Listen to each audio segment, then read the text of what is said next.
Во пријатна атмосфера поминала средбата на спикерот Африм Гаши со неговата бугарска колешка Михаела Доцова. Разговорите генерално се однесувале за парламентарната соработка помеѓу двете држави, а уставните измени не се отвориле како тема.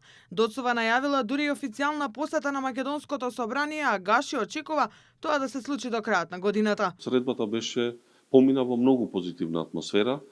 Разговаравме за соработката помеѓу нашите два парламенти, како може да продлабочиме соработката, процесот на интеграција на Европската Унија, размена на искуства, односно како да најдеме начин да ги црпиме искуствата од бугарското заселување на Европската Унија. Спикерот сподели дека бугарската колешка го споменала инцидентот со палењето на бугарските коли, но ја поздравила и брзата реакција на полицијата. Ист таков одговор побара македонското МНР за објавувањето на интерната комуникација за патувањето на сопругата и помалиот син на премиерот.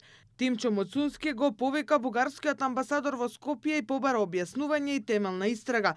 За инцидентот преку соопштение согласи бугарското МНР. Негираат дека од кај нив протекле безбедносни информации и додаваат дека настанот бил како што велат во далечното минато.